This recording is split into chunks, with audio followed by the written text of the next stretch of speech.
Yo, man. Hey, look, people can get mad. This is cutthroat. You gotta have alligator skin, I guess, to listen to this channel, watch this channel. I'm not falling for the okie doke. All right, that the whole post and delete. That's classic social media etiquette. I no, man. This was Morant is a clown, dog. So this morning he puts out these. Hit that like button, by the way, if you fuck with me. This morning he puts out this cryptic message on Instagram. He shouts out his moms, moms that shouted out, shout out to mom. She was the one who called him and the homies, the whole mob that comes to the mall. Then you got Pops, his homeboy, and then he shouted out his daughter, and then he just says bye. And I didn't know what it was, but I wasn't worrying about it. I was like, okay, he's being extra. You know what I mean? And people really start speculating. Now according to Stephen A. Smith, he says he called the league office. The NBA had no idea about this. Teammates are seeing it. People calling each other like, yo, what's going on? What's going on? People are worrying about him. The public, fans are worrying about him. This is all attention. That's all it is. And I'm hearing people say, well, it could be depression. This is why black men don't express themselves. But I was like, hold up, this ain't got nothing to do with self-expression, man. This is about attention. I don't know if you've been around these last 10 years or so. People do this online all the time. The quick post and delete. Let me get the attention I really want, and then I'm going to back off. And it got so crazy that they had to do a wellness check on this boy. Just for him to answer the door and tell the deputies, oh, I'm just taking a social media break. Like, really? You know what I mean? Like, you playing with people like that?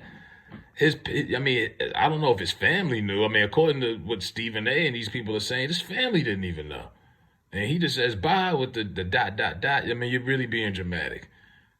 And in this day and age where suicide rate is crazy high, a lot of black men be surprised, like, at an all-time high, just offing themselves out here. And I used to look at people with that situation weird until I knew somebody that killed themselves. You look at it differently. So people was taking this seriously, and I'm like, this. I didn't flinch for 1 second. Don't get me wrong. I'm not saying I'm Negro Damas. I knew what it was all about, but I wasn't worried about it. I was at work. I was like, oh, okay, like here he go again. If you're really serious about taking a break, you wouldn't even done that. You just would have to just delete everything. Delete your account. Nike already took the shoe off the racks. They took the shoes off. I don't know who was really rocking them, but they took them off. So Powerade, Nike, it's like, bro, just delete your account. Is he the only young person in the NBA waving guns with their friends, bouncing the rap music? Probably not, but he's the only one dumb enough to record it. And stop saying that, oh, what's the difference between him and Draymond Green holding a gun? Draymond Green was at a gun range. And I'm pretty sure he had to go to a gun safety class just to be there. That's different than just waving. I'm like, do y'all not realize when you hold a gun, you're supposed to hold it downwards? Do you not understand? Somebody's waving a gun with the barrel facing around. You're supposed to act as if it's loaded and prepare yourself. It's like that scene in Menace to Society when old dog got that AK and he held it up and everybody was like, back up, back up. Hell, I don't know, man. I just use common sense, but this guy is a clown. He's a victim of social media. He's a social media victim, and that's what he wants to pivot in the narrative and the whole everything and to make it all a watch. They're gonna make it about mental health. They're gonna bring up depression. They're gonna make this whole thing a sympathy story for Ja Morant now. Forget about all of the dumb shit he did that he should just be accountable for. Let's feel sorry for him now. And I'm like, no, I'm not feeling sorry for the $200 man that coughed it up because he was being stupid. No. But that's what he's doing. He's trying to pivot the narrative, pivot the conversation, and fully win people back over. And I'm like, bro, if you want to win people back over and prove that you're mature, get off social media, delete it. You got people that's not on social media that's in the NBA, believe it or not. You got people they just focus. And if they are on it, they got the discipline not to record. But I mean, I don't know. I'm not 23 in this day and age, so I don't know how hooked you are. I know they got programs nowadays for people who got Instagram addictions and shit like that. Like I be hearing it online. Like kids got IG addictions. These kids are addicted to social media. You be in the streets walking, they bump into you because they have their head in their phone. I'm like, yo, wake the fuck up.